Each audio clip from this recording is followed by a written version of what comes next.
Honorable, il faut proposer l'alternative à l'état de siège. Il ne faut pas seulement arrêter, mais il faut proposer l'alternative. Honorable Bindoulé.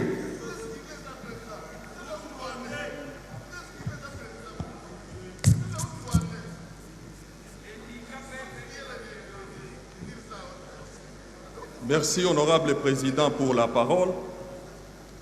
Honorables députés, chers collègues, j'ai suivi avec intérêt l'exposé du ministre du Développement rural. Et moi-même, je me suis posé la question, comme l'autre collègue est passé ici, j'ai dit comment le ministre du Développement rural peut venir présenter la question de la défense, la question de la sécurité. Au moment dans l'ordonnance du chef de l'État, il y a 3 ministres qui sont cités. Il y a le ministre de la Défense qui est ici, le ministre de la Justice représenté par son vice-ministre, le ministre de l'Intérieur qui est là. Alors, j'ai compris quand j'ai suivi maintenant l'exposé, lorsqu'on nous a présenté les bilans, j'ai compris pourquoi. Et le ministre de la Justice et le ministre de la Défense ont eu peur de venir présenter ces bilans-là. 3 ADF maîtrisés. Honorable Président. 3. Honorable Président. Lorsqu'on dit ici que non, c'est la guerre asymétrique. La guerre asymétrique, c'est quoi? C'est-à-dire qu'il n'y a pas, l'ennemi n'a pas de bastion. Où il est, où il a des tranchées, où il y a des sous. Je parle sous contrôle du général à retraite Boulet. Mais moi, je vais vous dire que les EDF ont des bastions connus, surpeuplés d'ailleurs. Avec votre autorisation, honorable président, je vais citer quelques bastions, grands bastions. Honorable président, il y a le bastion de Mouarika. C'est le bastion qui servait pour le commandement des EDF. Il y a le bastion de Batonga, au nord-est du territoire de Beni. C'est un bastion où on estime à 5000 combattants. Il y a le bastion de Maboulele qui existe. Il y a le bastion, le 4e bastion, c'est le bastion de Katwakasoya. Le bastion de Ndombi Kakwavia. Il y a le 6e bastion, c'est le bastion de Tongipo. 7e bastion, c'est le bastion de Aïli. Honorable Président, comment tous ces bastions ici, pendant 15 jours, on vous donne une opération et que vous venez nous dire ici que vous avez maîtrisé seulement 3. Mais celui qui mène cette opération, honorable président, le ministre de la Défense allait proposer qu'on le remplace ou bien qu'on l'arrête parce qu'il n'est pas à mesure de contrer l'ennemi. Honorable président, quand vous lisez même l'exposé des motifs, vous allez trouver qu'il y a des abus. Si vous lisez les paragraphes 2, où les forces de défense et de sécurité de la République démocratique du Congo, au cours de ces dernières semaines, se sont engagés dans plusieurs fronts en vue de réduire les capacités opérationnelles des forces ennemies à la base des conflits armés. S'il faut s'arrêter là. Réduire la capacité. Quand une armée a seulement l'objectif de réduire la capacité, donc il y a un problème. Parce que si les EDF ont la capacité, si on peut quantifier ça en 100%, et que vous venez mener l'opération pour réduire cette capacité à 50%. C'est-à-dire quoi? C'est-à-dire l'ennemi va continuer à œuvrer, à opérer. Or, l'objectif d'une armée, lorsque le pays est menacé, c'est de détruire, éradiquer les groupes armés. Toute personne qui détient l'arme, on le détruit. Mais une armée qui a l'objectif seulement de réduire, et non pas d'éradiquer, de réduire seulement la capacité. Et il continue.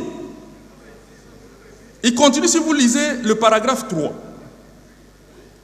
que ces actions s'inscrivent dans la dynamique imprimée dès le mois de septembre 2021.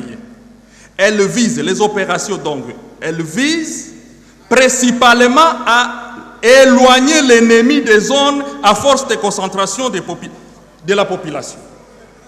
C'est-à-dire, on va faire quoi? On va faire tout, on va faire des tirs de sommation pour chasser l'ennemi. Là où il y a la population, bon, vous pouvez aller œuvrer dans la forêt de la RDC. Quel est l'objectif de notre armée dans Beni? Quel est l'objectif de notre armée dans l'Ituri? C'est seulement donc caresser dans le sens des poils l'ennemi. Je crois qu'on a perdu le sens d'une force de la défense. Nous, on pensait que, en ayant un citoyen ex-ancien général, on pensait qu'il allait passer tout son temps là-bas en train de diriger les opérations. Mais, honorable président, nous nous demandons, le ministre de la Défense, il vient observer ici, il vient assister les débats ici. Il ne prend même pas la parole ici.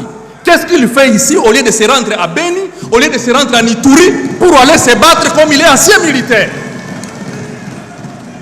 Mais honorable président, nous commençons à croire qu'il y a la complicité.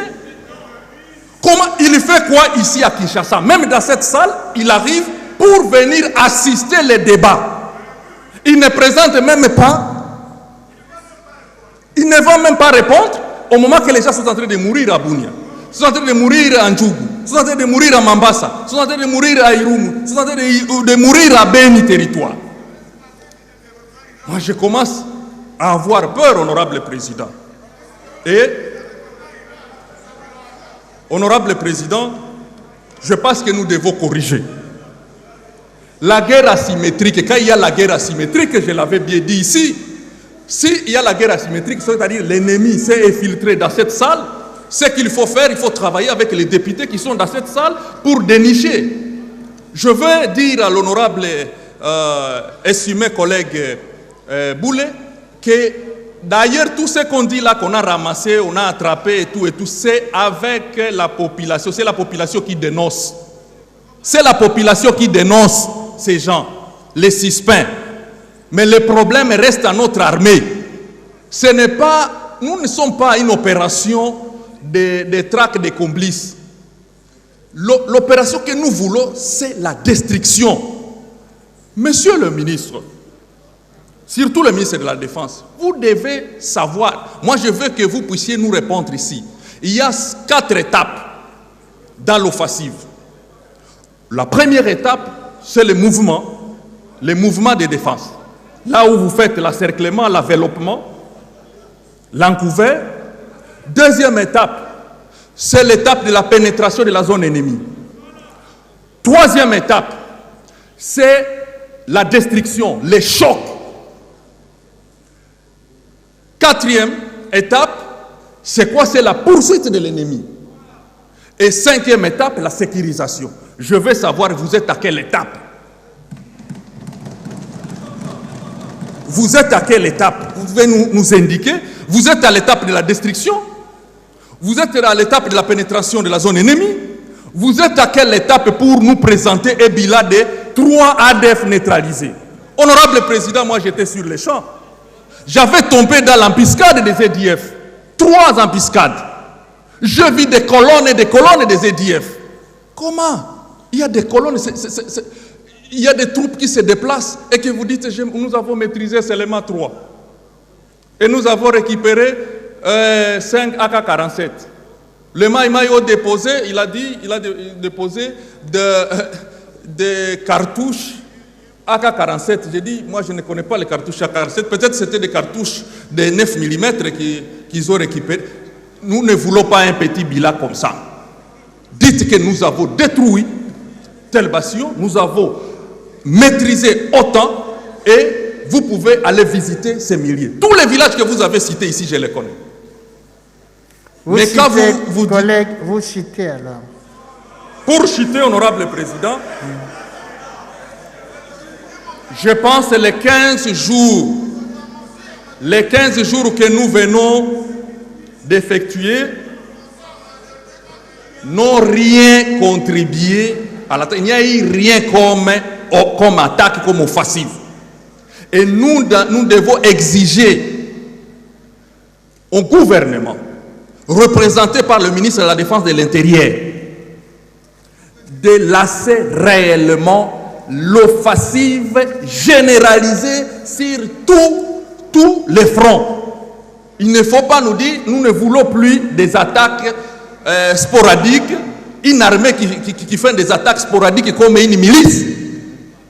Une armée doit lasser une offensive et cette offensive doit avoir un objectif bien défini de détruire les bastions.